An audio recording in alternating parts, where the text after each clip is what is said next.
Yep, Film Vault. Welcome to the Film Vault, everyone. That's Anderson. I'm Brad Bush, your host for today. Gonna flick fast and clean up the vault, as it were. A couple of movies I saw recently that I haven't gotten to yet. One assigned movie that opened my eyes, took me by surprise, learned me a thing or two. Travis Barry assigned us that one. That's right. And a classic episode coming your way after this. Yeah, later this week.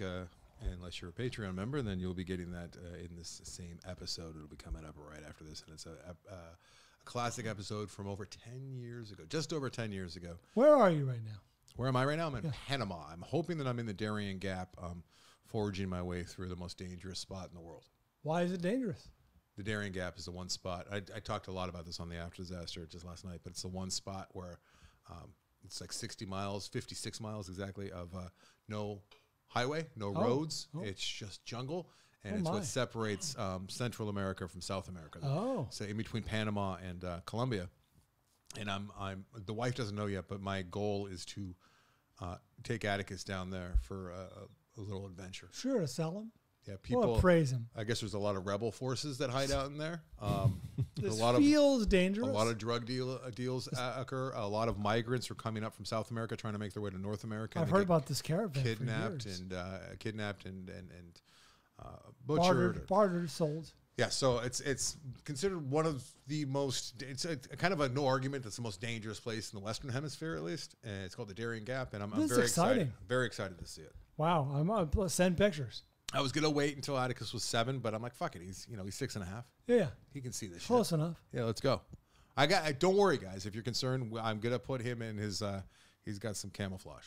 Oh, perfect. The shorts and the shirt. Yeah. Just make sure he's got cash in hand so he can do some human trafficking. That's right. I'm not teaching him that bad stuff that's going on. I'm just trying to show him the beauty. All right, Yeah, let's not get carried away. He's not old enough to show him the ways of the rebels yet. The flora and the fauna. The flora and the fauna. The birds, the bees. Oh no, I'm not going to talk about birds and bees. But now the Darien Gap. I am hoping to sneak a peek out the window of this Darien Gap that I've been reading about and knowing about for quite some time.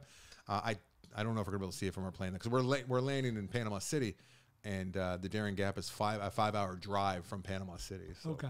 How far away do you think we are from our kids asking us, the birds and the bees? Because Tessa just yesterday asked Christy if she could ask her doctor to put a little sister or little brother for Tessa inside of her belly. So I feel like we're on the precipice. I mean, how does she think they get there right now? The doctor puts it in. The doctor puts it in. Okay, well, you just go Dr. Bishop. Yeah. That's, Is it like a hot doctor? That's a female doctor, so it'd be tough. Is she watching Anything's possible these days. She watching that show with Dr. McDreamy and with your wife, and she sees the eyes of the doctor? Oh, it's doctor's getting from her. It's Charlie Day's doctor. I mentioned it.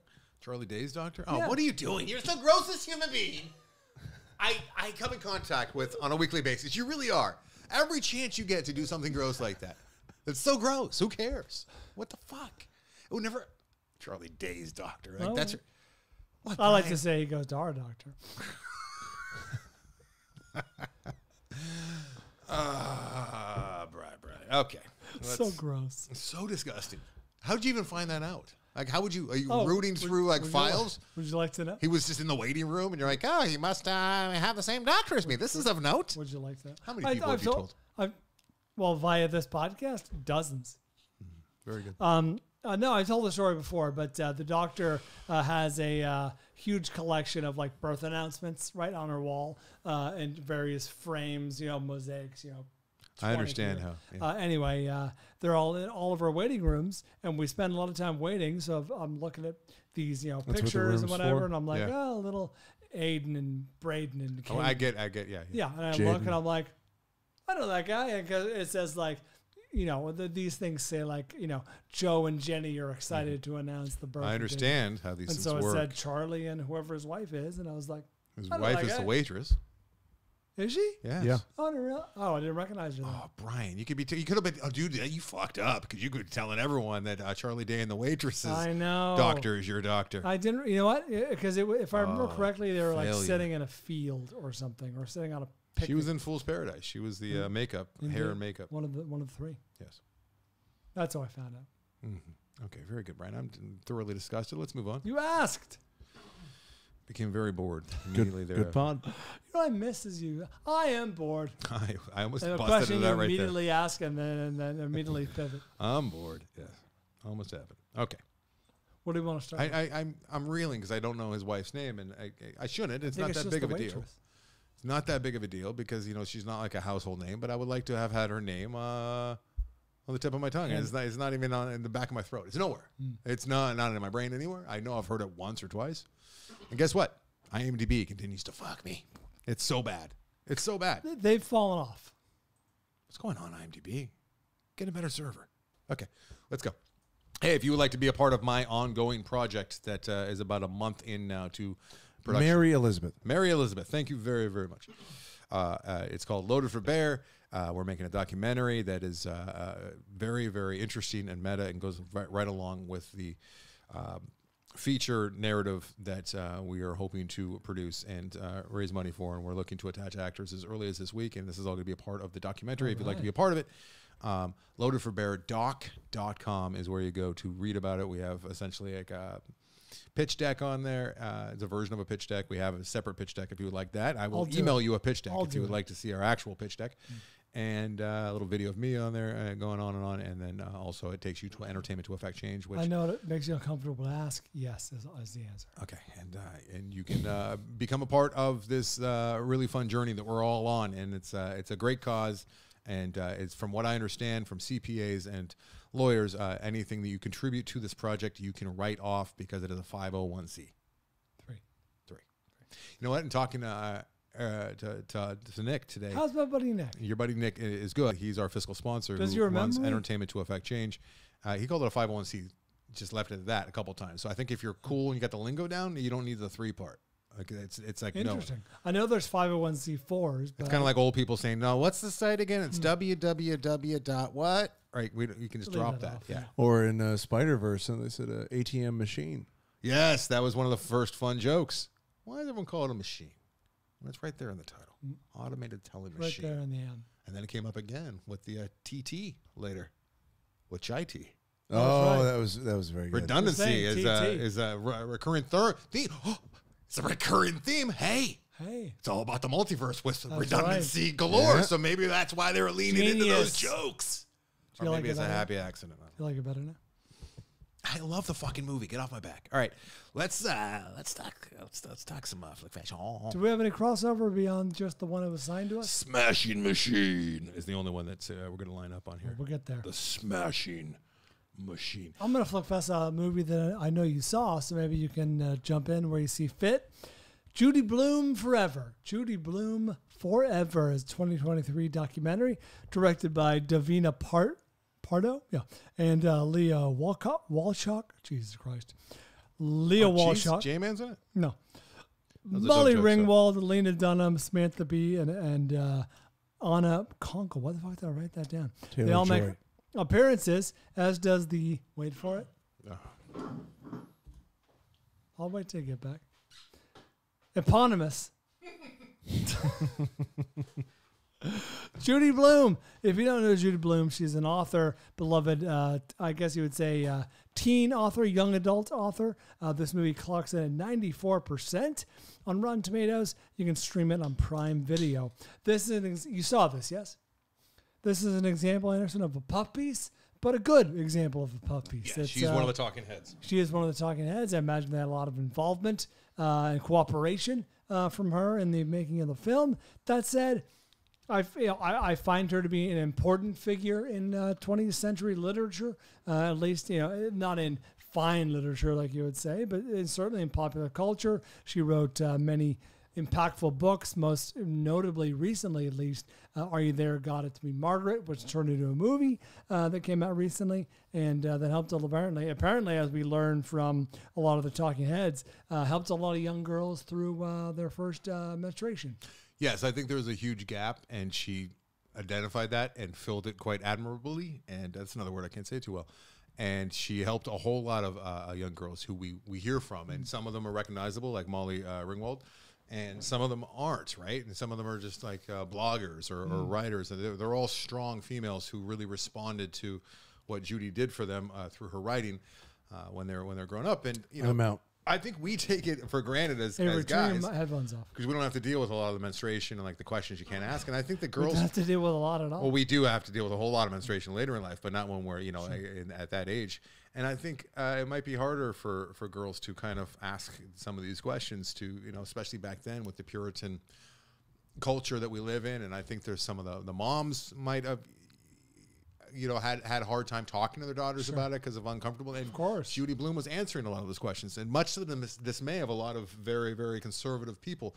Which is funny because Judy Blume herself comes across. Now she's been married three times, so I have to imagine she's not incredibly easy to get along with. No, all I don't the think time. she's an angel by any No, but she comes across as very earnest and very sweet and very smart. But to see her become not of her own making, but I guess it is. But you know what I'm saying? To see her become a controversial figure, with book banning and stuff is crazy. Now, this is a puff piece, like Brian said, and I definitely identified that. A lot of the movie is taken up with talking heads of women, some of which we recognize, most of which we don't, reading their letters that they had written to her when they were 12 years old. I mean, that's what you're getting into if you're going to sit down and watch this movie. There's a whole lot of that. But that was actually nice, though. She kept all those. Yeah, so she kept all of them. She's like a human filing cabinet. And I guess that what they did was in this documentary, she found the ones and went out and found the subjects and gave them their letters, and then they read from their 12-year-old selves, right? I would like to see the other side, and the male her perspective. ex-husband. I would like to see, like, what's his fuck, do a documentary on her. What is a woman? Can you imagine Matt Walsh making, because the conservatives do not like this woman. They want to ban her books. They want to, they think that she's stepping out of line by telling young girls what's going on with their bodies. How dare she, right? But how dare she say it's okay to have your period? Yeah, that's how my dare job. You be there for a whole generation of girls whose parents weren't there. I would like to kind of see her. This sounds wrong, but it'd be interesting to see a counter, because this is such a puff piece. And there was a little bit of that. Remember, they showed a news clip of her going back and forth on Crossfire or whatever with Isn't that Buchanan? Interesting? I think it was Pat Buchanan. It wasn't him. No, it wasn't. He used to be on Crossfire. Oh, he was. You're right. Oh, it was. Oh, I forget who But it was. yeah, sure, there was that, Brian. They showed that she does get flack out there, and her books are being banned. But then it immediately smash cuts to her defending herself in real time as a talking head. I know there's a documentary that can be made showing just what a horrible, evil woman this is. Who's going straight to hell, and she's trying to take as many teen girls as possible. That next, It's not necessary, but I mean, this is a fluff piece, and there should be some more of a counter to it. That said, I think I'm just talking a lot for the sake of talking, I guess. She's important, and I'm glad that she's there. It was interesting watching her try and grow with her audience too, and make older books, and all the flack she took for that as she made more mature books. And she said something very poignant, and actually wrote it down. And it's just the most simple thing, but it's absolutely true. And this is when she was dealing with the backlash. And it's just this: the more we learn about each other, the better chance we'll have of getting along. And that's just the most simple truth you can tell to a culture or any culture or people. It's like if the more you learn about somebody else, the more you'll understand them, and the more you'll be able to get along with them. All of the friction comes from just misunderstanding, not understanding who you're choosing not to understand. Or choosing not to understand. Yeah. She comes across I love seeing her in her retired years, and living in Key West. She opens a bookstore. She's a local hero out there. It was nice. It was a fine little pleasant movie. Did you ever read any Judy Blume? Or I don't read. Judy Brian, if I did, I wouldn't start with Judy Blume, I don't think. I read the Fudge books. Are you familiar with the Fudge books? People Super like Fudge the Fudge books, yeah. Whatever. They alluded to them in the documentary. That's how I'm aware of them. I read those. Convenient. This is not a movie that I would have ever seen or flick fest, and if I had seen it, I would not have flick fested. But here we are. But you did see it and did flick fest. This is one of the many movies that I will watch with the wife, like on a Friday or Saturday night, because it's what we're going to watch, right? It's the wife, and I don't want to step on toes, and I'd like to. I tried to watch The Devs with her. That did not go well. Oh, did you continue?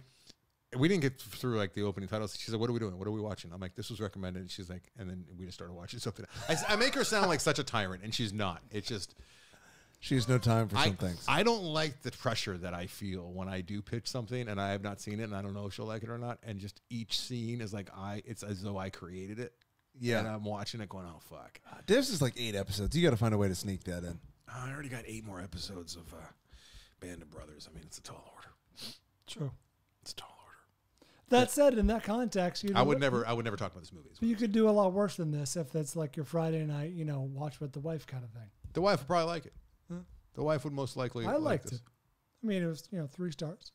Yeah, it's not worthy of bringing to the attention of the listeners who might have missed I it. disagree. It's not worthy of bringing to the attention. When it's up for best documentary, you're going to regret saying It is not going to be up for best documentary, Brian. All right, should we talk about a movie that is a documentary and was quite eye-opening and enjoyable and helped us understand a world that we may not have been able to? It was earlier? almost literally eye-opening. The streaming machine, the Smashing Machine, 2002 documentary directed by John Hyams. This is his debut, and it's about MMA legend, unknown to me, Mark Kerr. I did not know much about Mark Kerr or anything about Mark Kerr. 92% of Rotten Tomatoes. I watched this on YouTube.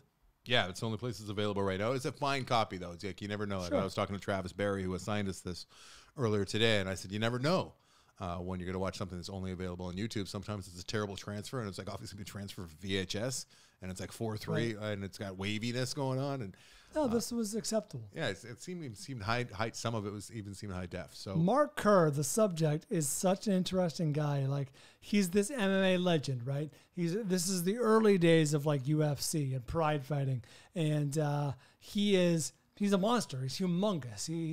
This is back in the day when you could do well in MMA just by being huge. Yeah. And Mark has a wrestling background, so he's obviously talented in that respect. But he's very soft-spoken. He's almost demure at certain times.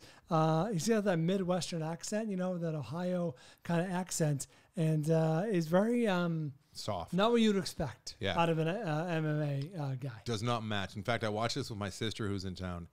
And I said, Ash, I got a movie we got to watch. I was assigned.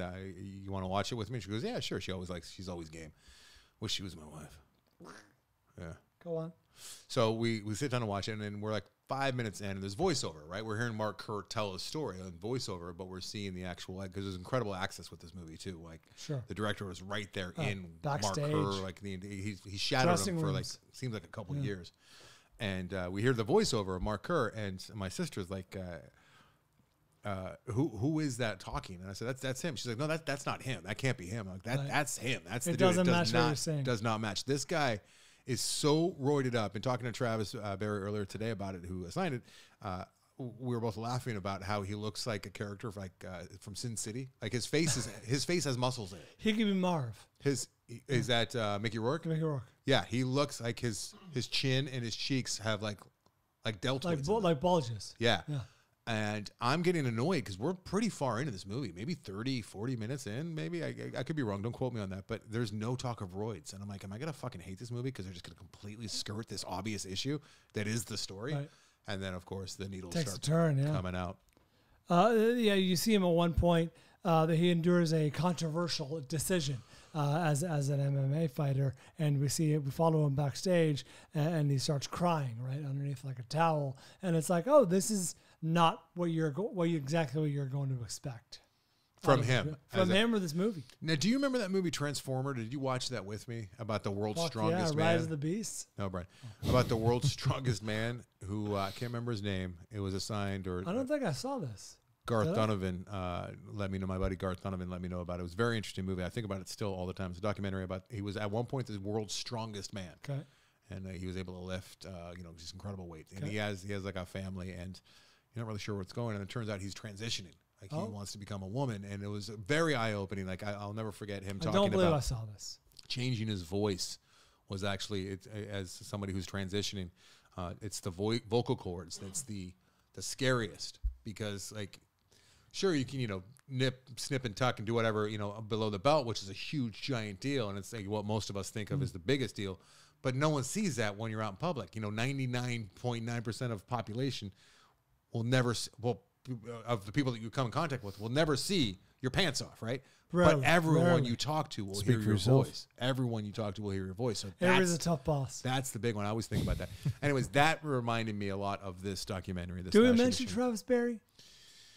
Yes, a Okay, few times. I want to make sure Yeah. we did. Did you talk to him? Oh my God, yes. We were laughing earlier today about Sin City that I brought I up. know, but you didn't say like why he likes the movie, why he signed it. Is he a big UFC He's a big fan? supporter of the Film Vault. He's been listening for years and years since the beginning. And he's like, you know what? I'm finally going to, his words, he said, I'm going to put my money where my mouth is and assign these guys something and come on board. So he always liked this when he watched it with his wife just to make sure that it was good before he pulled the trigger. Because he Wow. didn't want us, watching Redundancy. something. And Right.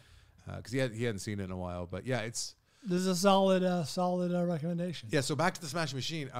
It's kind of hard to talk about what this movie's ultimately about, I think, but steroids and what's fair and cheating definitely are a major theme. It goes in what is ultimately an obvious direction while not being obvious. So that makes sense. Like you look back on it, like of course, but like in the movie, you're like, oh, well, I guess we're going this way. Yeah, and like they do interesting things where like his main rival, they humanize the fuck out of him Mark too. Coleman. And you get to the point where like you're not sure like who you want them to I both thought there was gonna be win. a warrior scenario. Yeah, it was very good. It was moving. It was really well done. It's definitely dated because it's 2002. It's an old school documentary, but that's how they used to make them, and this is how we used to consume documentaries regularly. And it's fine. Like you learn as much. It doesn't have all the bells and whistles, which we expect now, but you forgive it because it's 2002. Now, call me crazy, but the girlfriend seemed like a liability. She's the villain. She's the biggest villain in the entire movie. Fuck her. And the Aside fact that from the people he actually fights. people like her are still there's a lot now. Warning, like there is a whole lot of like knees to the face type shit. There's come as early stuff that's been since outlawed over the years in UFC is celebrated. But what kind of puts everything in perspective is that this is just a 9 to 5 for a lot of these guys. This is the job that they fell into, and it's a job, and it's brutal, and you feel bad that this is what these guys have to do to go to work. It's like you hear digging ditches all the time, and it should be like at least I don't have to fight in the MMA because. Most of them are not household names. Most of them don't make giant purses. That most. Sure. This is the they're making $8,000 here, $10,000 there. And it's not giant purses. They're getting by. And they're not monsters, and they're not animals. Like these are like real human beings, and like with big hearts. And this guy was so empathetic and easy to relate to, and you just see what he had to do to himself. So it's a good movie. It'll stick with you, and you can see it for free on YouTube. It's called The Smashing Machine. It's a little bit gritty. Gritty is a good word for it, yeah. But it's not like ultra gritty other than the violence. No, not ultra gritty. Just he's got that unvarnished feel to it. No compound fractures, no spiral fractures, none of that stuff. But there's Nothing grotesque. A lot of blood and a lot of knees to the head. That's kind of like the worst part of it, right? And which I don't even notice, unfortunately. Really? I'm so desensitized. Because you've been kneed to the head so many times? My sister, was reacting. She was going, jeez. And I'm like, oh, yeah, I guess that is kind of bad, isn't it? it's Yes, really it to is that kind point. of It bad. sucks. All right, do you have a movie to talk about? I just did. Okay. I could just count. Should we take a quick break? Yeah, let's take a quick break. I'm confused, Brian. I don't know where we're going now. Beyond me over a barrel. But we'll take a break, come back with more movies and other things to watch. After 7 years, I had no clue about moving on from a life without you.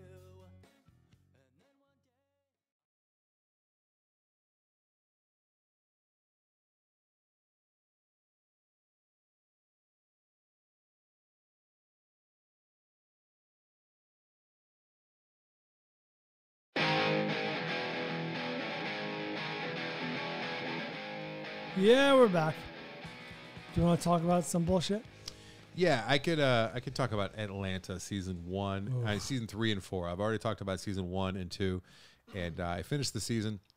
I finished the series, I should say, because it's a 4 seasons worth. Avery, you can. I know it's been a while since you've seen it, but if you would like to talk about it as well, I know you love it. So I remember 3 and 4 much better. This is recent.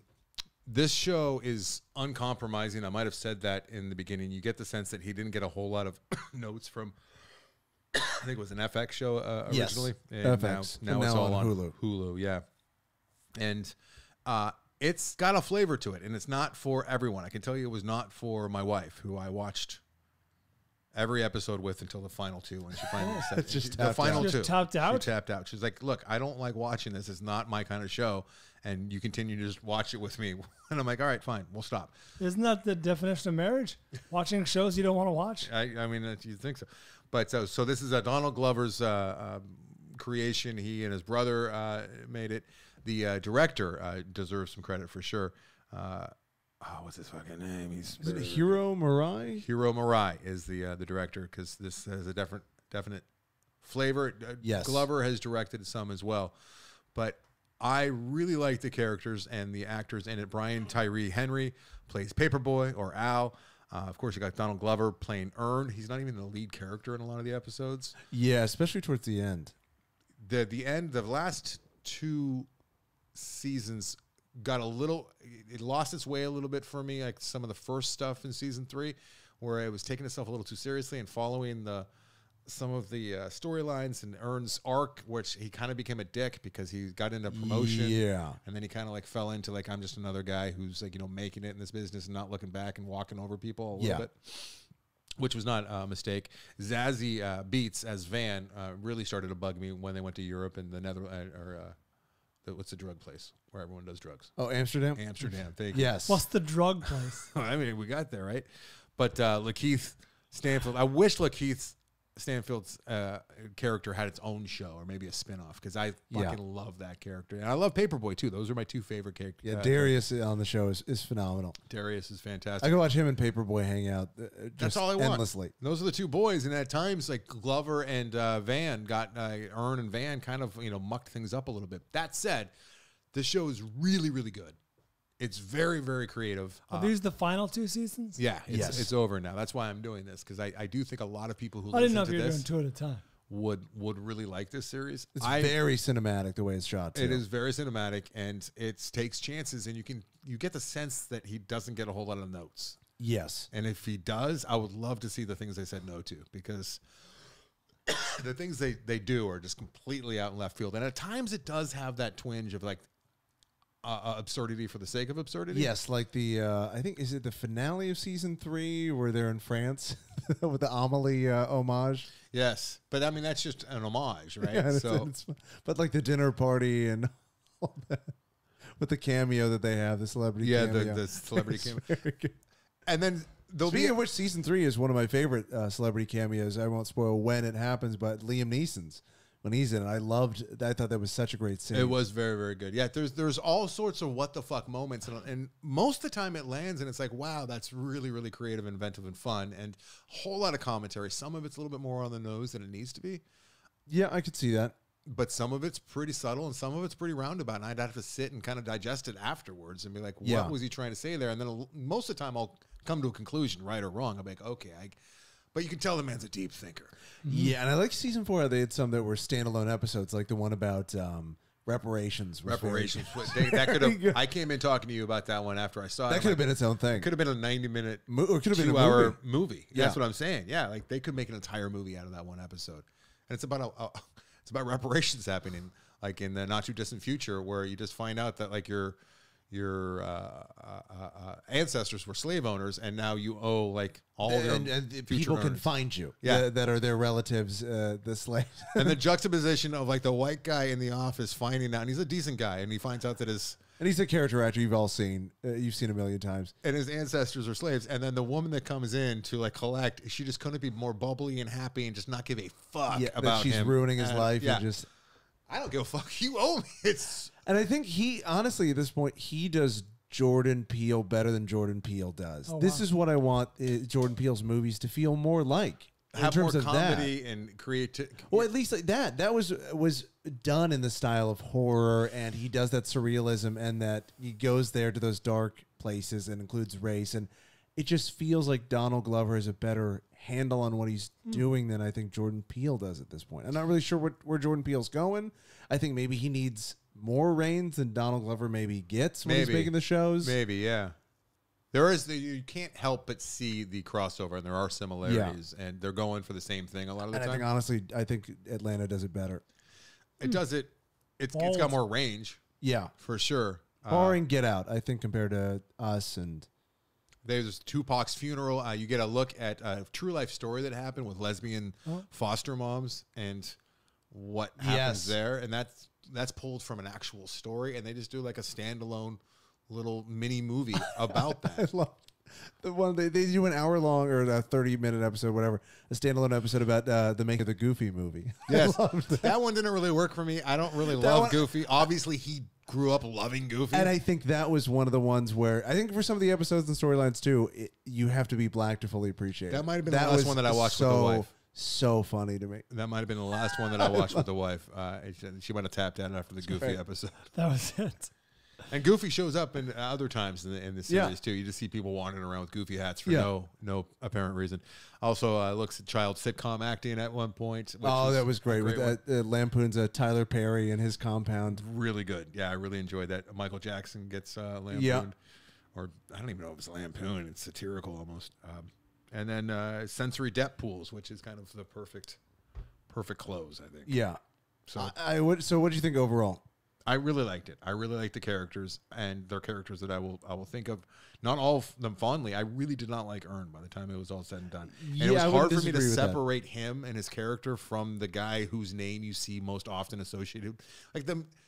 More often than not, the episode ends. You see the director's name real quick, and then you see Donald Glover for like writer, director, producer, executive producer. It just keeps going. Yeah. It's almost like.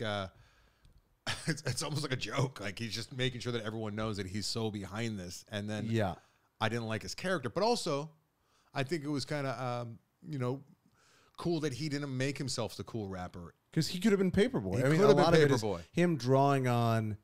Because I listened to Zazie Beetz on Mark Maron. A lot of those stories are him drawing on real stories from when he was on tour. Yeah. When he was rapping in Europe and doing all that. So all of those experiences that Brian Tyree Henry Hill, I was getting confused. Henry. His experiences that he goes. Brian's contribution. Tyree Hill. It's very interesting because he could have easily just played that character. So But he chose somebody else to do it, which I like. Because that's interesting. Because that might also take some of the wind out of my sails with some of this just being random for the sake of random. If he's just telling stories that they happen, then Brian can that's what I heard. At least certainly in terms of the tour stuff. The tour stuff. And I wouldn't be surprised. I mean, he grew up in Atlanta. So a lot of that weird racial stuff you'll see. Yeah. Certainly the characters where you go, that's the weirdest character I've ever seen.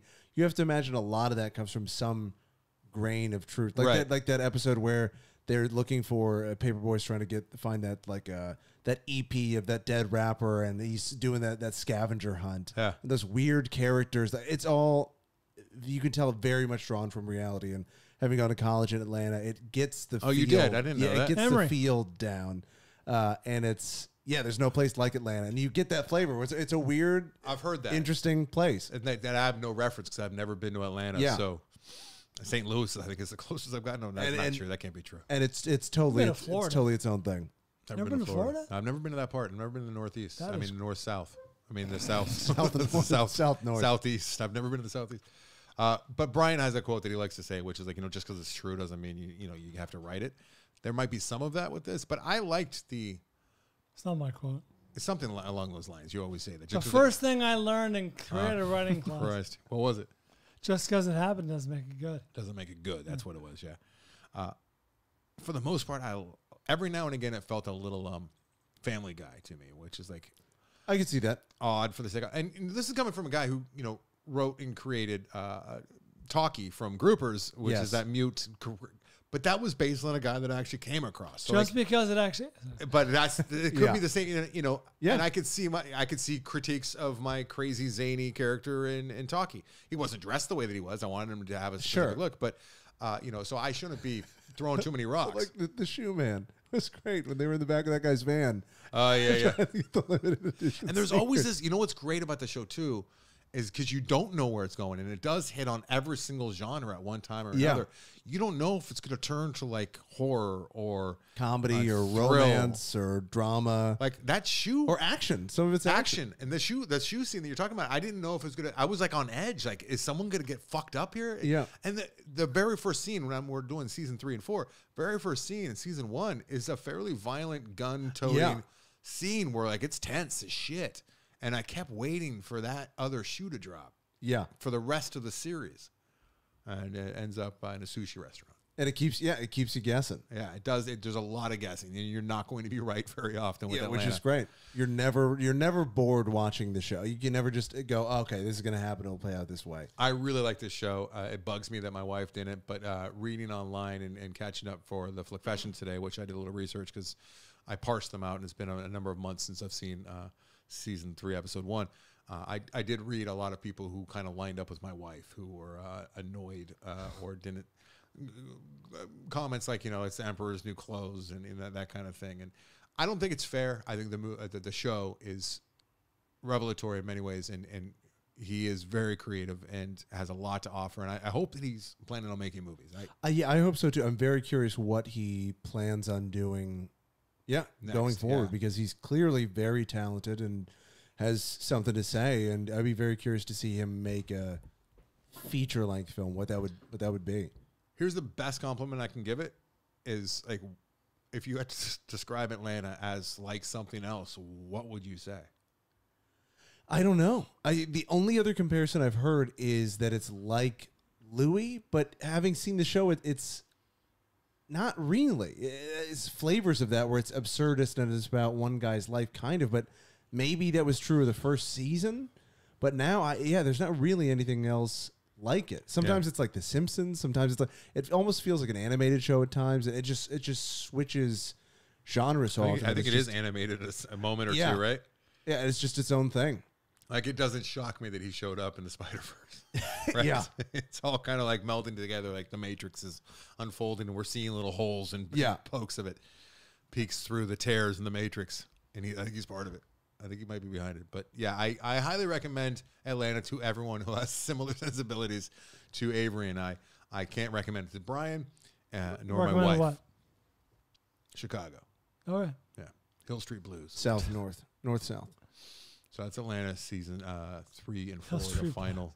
The north. And it's all done, all streaming on Hulu, so you can watch binge it at your leisure. Could have used some more music too.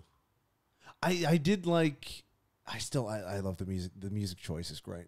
He picks a lot of underground Atlanta rappers and very deep cuts that sort of since have blown up. Like he had the Migos in season 1 before they were famous. They were just Atlanta rappers. Okay. So he has a lot of rappers doing cameos, and it's very.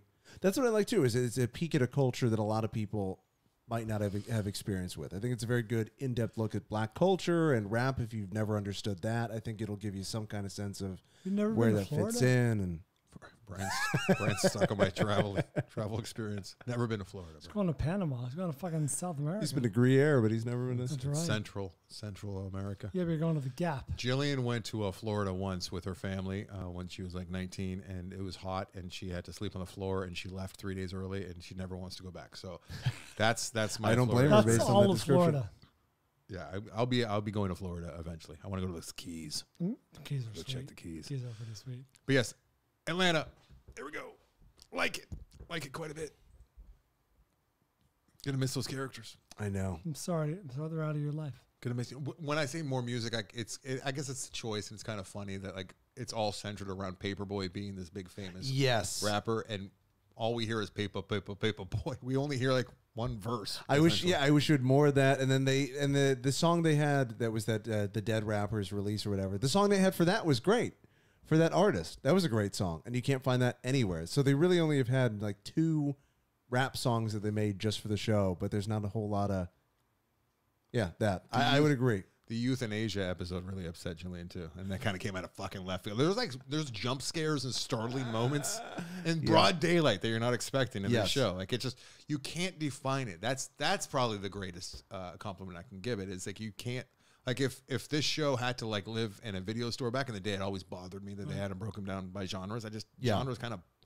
I get if you're like in a certain mood, but like where would you put Atlanta? That's what I said about. No idea. Like where would you? What? I guess comedy is just because it's. Because at times it's funny.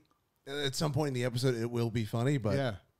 But I mean, there's I shouldn't say it, but each season has definite like large chunks of each genre that are well represented and well executed. So good stuff, that Atlanta. Glad that I saw it. And yeah, Brian, thank you for helping me out, Avery. The least I could do. All by myself. Speaking of glad that I saw it, I caught a... Henry. What? Oh, Henry, that was my contribution. Yeah. Speaking of which, that had nothing to do with anything. I saw a documentary kind of based on your recommendation. You offhandedly were like, hey, it looks pretty good. I was like, well, I'm actually going to check it out. So that's a good coincidence. I don't think you saw It Ain't Over. It that ain't works. over. It ain't over. No, the Yogi Berra. I want to see it. It's good. 2023 documentary written and directed by Sean Mullen about, of course, Yogi Berra. Features interviews with Billy Crystal, Bob Costas, Vin Scully, Derek Jeter, on and on and on. 98% Rotten Tomatoes. This is in theaters now. Or, yeah, it is still in theaters. This won Best Feature Documentary at the Boulder Film Festival and the Nantucket Film Festival.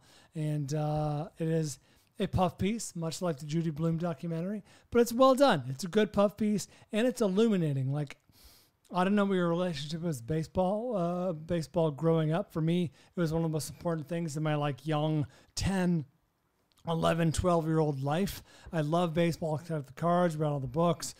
Baseball nut, at least for those short-lived years in my youth. And I'm ashamed to admit that my perception of Yogi Berra was like, he's a Hall of Famer, but like, he was an important but maybe secondary figure on some of those great Yankee teams in the 1950s. Did not realize Yogi Berra, 3-time MVP of the league. Like, he won MVP award 3 times for like 6 consecutive years. He finished in the top 4 of MVP voting. The guy was a legit star, a legit like superstar player. And I always thought of him, well, first of all, when I was growing up, I was born in 1978. I only knew Yogi Berra as like a pitchman, right? Like he was selling beer on TV or selling God knows what, Aflac, eventually, God knows what, whatever. It's how most millennials experience Michael Jordan. Maybe in a way. He's just a guy that, he has shoes. No. Yeah, I think there's Magic Johnson. Magic Johnson, yeah. He's just a guy with A's. Yeah, Dennis Rodman, maybe. There's Rodman, examples of like, oh, he's much better. Fucking Mark McGrath. No one these days knows he was a singer. Like, they think he's like the host of Entertainment Tonight or whatever show he hosted. Yeah. That's kind of how I was with Yogi, shamefully. The guy won 10 World Series and went to 18 All-Star games. Like, he was a legitimate all-time great. Okay, so Brian, I'm getting into the are you getting because right now you're just reading the back of his card. You got a Yogi Berra baseball card in front of you. It's funny because you really get the sense that this whole project was spearheaded by his granddaughter. Like, the granddaughter appears throughout and is really she's kind of the advocate for the Yogi Berra legacy, which is, Grandpa, why aren't you in the all-time great living players? And why isn't there a movie about you? And you get the sense that she probably engineered this whole thing. Right. That said, it's a puff piece, but it's good. It's well done. It's a 3-star movie. It's enjoyable if you like baseball or sports. This is right up your alley. I didn't realize that Yogi Berra sued Hanna-Barbera over Yogi Bear. I saw that in the trailer. And lost on a technicality. Yeah. Because Yogi is not his real name. His name is Lawrence. They called him Yogi. Top 5 nicknames. Because of the way he sat. He sat like Yogi. Cross-legged. Did he? In the dugout? No, when he was catching. Yeah. Oh, he sat cross-legged when he's at least one point in his career. That's no way to get to your feet and At throw least somebody one. out stealing. Or a passed ball. You're just going to be What so the late yeah. going out. I think it was actually Just like a back roll. Yeah. my guess is it was in practice or some sort of spring training thing. You know what I mean? Not actually in game competition. Tony Pena was my favorite. The catcher, Yeah, with the one leg. out. Yeah, so the leg sweet. out. So goddamn sweet. The worst part of this movie by far was the horrible Lenny Kravitz song at the end, over the end credits. I walked out of the theater with Lenny Kravitz's "It Ain't Over Till It's Over" stuck in my head, and that was really painful because I don't like that song and I don't like his music. Good note. Yeah, Okay. but be that as it may, Be Great. warned. Be warned. that's right. And it's Walk out of the theater plugging ears. Noted. it's a fawning look at this guy. Like, what's what's Billy Crystal and Bob Costas going to say negatively about Yogi Berra? They're going to wax poetic about the great Yankee teams. Did they go over all the Yogiisms? Because that's how I mainly know about Yogi Berra. That's a huge part. And I always thought that he was very, very dumb. Like my dad used to laugh about how dumb this guy named Yogi Berra was. That's the only knowledge that I have of, of him. A theme in the movie is people dismissed him as a dummy when in fact he's a pretty smart guy. Pretty smart dude. Yeah. Or is that just his granddaughter trying to rewrite history. Well, according to this Can movie, you trust the Yeah. movie? maybe he was a dimwit, but the people who speak of him in this film say he was smart. So it ain't over till it's over was one of his things that he said that he It's probably coined. his greatest known And yogi. I've heard it so much that I've never even heard the absurdity in that statement. Like now that I'm sitting here thinking about it, it's like, yeah, that's foolish. But That's I mean, also a theme in the movie is you think about them and it's like how ridiculous, and you're like, oh yeah, that actually kind of makes weird sense in a way. well, I mean, because I think that's what would live on and be entertaining and amusing in this documentary, much more than his stats and how many MVPs he had. Like, what are some of the better ones that are fresh in your mind from watching this documentary? Ironically, the one later in his life, people were asking him about. So a lot of other yogiisms get attributed to him, even though he may not have Right, actually because said them. It's like the Mendoza line. Yeah. What do you mean? Well, I mean, there's like I guess it's not the greatest example, but like the Mendoza line is like anyone who bats below 200, because Right, Mendoza was right at that 200. Right. He lives on as As that thing. like Tommy he's thought John. of as like it's like hitting like Mendoza or like Tommy Sure, John Tommy surgery John, is yeah. a great example. Is a It's much better known example, yeah. thing than Tommy John the pitcher. Right. Um, Or things that are yes. attributed because there was a better example that neither one of us are hitting. Like on Mark right now, Twain. But I know what you're like saying. every wacky quote gets attributed to Mark Twain, when in fact he didn't actually say a lot of those Right. things. So one of his better quotes from later in his life is, "Most of the things I said, I never said." Meaning that a lot of things attributed to me. It's actually kind of genius. So Yeah, exactly. What are some other ones though? Okay, so that one's It ain't good. over till it's over. Should you put it in the spot? Can you think of any, Avery? I feel like I see him all the time. They pop up on Oh yeah, he apparently said, and this is a good one. Nobody goes there anymore. It's too crowded. Yeah, that's the one that I've heard before, and I love that one. It would make sense. That's a great one. I mean, maybe I don't go there anymore. It's too crowded, but like he think that's a Clearly. little vision into his mind, right? Like he's such a maybe like self-centered narcissist. He just thinks like no one will go Yeah. there anymore because I don't go there anymore. No one who because, matters goes there. or not even that. Like just like I don't go there, so everyone else must. It's kind of like trying to. Mike Carano and I think about this all the time when we're trying to like create shows. Like we're doing them for us, and it's like, would anyone else want to watch this? So that's how his mind is working. Like I don't go there, so no one would want to go there. Not, it's a form of narcissism. You know what I mean? Okay. Enjoyable. Well, stream this. 3-star. apparently attributed to him is it's like deja vu all over All again. over again. Yes, that was the Matrix original tagline. Oh, really? No. Oh, I didn't know that. And you can observe a lot just by watching. Yeah, so some of these are like dim-witted, or are they? Or they're genius. Or are they genius? Think about that. Yeah. All right, stream this when it comes out. This is not a waste of your time. I don't believe I will ever see this. I'll assign it. And Oh, got good watch it on. You saw it in theaters. I did. It's funny that what I guess because the New York audience built in movie, they identified a certain segment of the population that still goes to see movies that would like Older, to see Yogi for sure. Berra. For sure. Older. A lot of phones left on. Did you hear a lot of ringtones? A lot of ringtones. A lot of dings. Did Text you hear alerts. the dings? Did you hear any? Who's that? What did he say? Yeah. There was a few of those. All right. What else do I got? You know what? This is a bonus. I will do this one. I covered this for Cinematics a few months back, but I think it's worthy of talking about for at least a second here. It's called A Boy and His Dog. Are you familiar with A Boy and His Dog? Boy in from his car is the Transformers original concept. Well, that's what they said, just to boil it down. It's just about a boy in his car. It's just a boy in his car. You love saying that to me. Anderson, it's just about a boy in his car. A boy and his dog. This was directed by L.Q. Jones or written by L.Q. Jones. Which one is it? Anyways, it's 1975 movie starring a very, very young Don Johnson. And it's a boy and his dog. And Don Johnson and his dog, which is And look at the poster. It says in the year 2024. 2024, which they'll have you know is after World War IV, Brian. Oh, my. So it's We're behind. post-apocalyptic. Yeah, we are behind. We get it. If this is going to be prophetic, we better have Some real a conflicts. couple in the next, conflicts, big ones coming up. in the next few months. So what's Jason Robards. it's wait, hold on, where are we? I wasn't sure if I was going to do this one. There it is. What's interesting is you can't watch the first 10 minutes of this movie without thinking, All right, Fuzzy Butt is like the name of his dog, which there's a lot of It's good.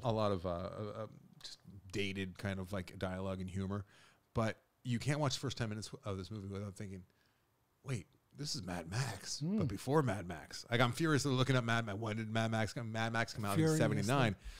Furiously, yes. There are, okay, hold on. We'll get there in a second. The movie is about Don Johnson, a very young Don Johnson, wandering this barren earth, which was shot out in the Mojave out here, with his dog, who he has got like telekinesis with, so he can hear his dog talking. Don't love the dog's voice. The dog's voice bugs me a little bit, but it was a stylistic thing at the time, and it's kind of what was expected. I think it was just, he sounded like a scholar, and I think it was supposed to be funny. A lot of the comedy does not land, but the 18-year-old boy's main in this post-apocalyptic world his main driving force is sex. Always looking for a woman to mate with. Like, that's his main driving force. Sure. And the dog helps him sniff out humans. Oh. Or girls in particular. Problematic. He's also looking for food. Helpful. And shelter. And it's in those in that order. So it's sex first, food second, shelter third. The dog is a symbiotic relationship. The dog helps him find the girls so that he can ultimately find food that feeds the dog and maybe get him some shelter as well. Screamers are the ones that they're looking out for. Those are the humans that live underground. Oh. And early on, they're talking to some other waywards that are above ground, and they're sitting on something that assembles a car, but it's more of a platform with some wheels on it. I believe a guy is sitting on a toilet that is made into a seat on top of this platform, and he's got like a banjo. And I'm watching this, and I'm thinking, this is the origin of Mad Max as a movie. Like, Mad Max does not exist. Turns out Mad Max doesn't exist without this movie. What was the genesis? George Miller actually called the writer and thanked him for the inspiration, and they're cool. Like, based on a novel by Harlan Ellison. Yeah, and there's a great. My buddy Eric Holmes turned me on to a great YouTube back and forth with the director of this film and the writer, yelling at each other like old men do, back and forth. They love each other, but it's kind of akin to this. Like, a lot of yelling back and forth. Even though I'm the only one yelling. But yeah, it's not bad. It's yelling fourth. It's just fourth. If you get off on things like that, where you see the germ of an idea from an okay movie that turned into something glorious, I can't be the only one who looks at that image of this guy sitting on a toilet on this, and he's using the toilet as it's repurposed as a chair, because it's you take what you can get after World War IV, right? And it's on this makeshift vehicle, and he's sitting there with a banjo. We all know Yogi Berra said that. Sitting there with a banjo, and like the guy, the alpha on this vehicle is talking to Don Johnson, and you just look at that and you can't help but think that that's the origin of what George Miller did with Fury Road all these years later, having Iota with a fucking guitar, double neck guitar, and the flamethrowers and the drum circle like off the back of this giant beast to take that one little germ of an idea and then it evolves all these years later. I fucking love that kind of thing. I love it. And you'll get a little taste of that with A Boy and His Dog from 1975. All so that's my little bonus pick for this. Where can one see this? I don't know. Oh, come on, buddy. I don't know. I went in great depth with it on our Patreon feed over on Cinematics, which Greg and I do. I'm not plugging that. I'm just saying, like, I went deep into it, but I wanted to bring it to this just because of the origin and I think what it really means to movies. It's on the Canopies and the Plutos of the world.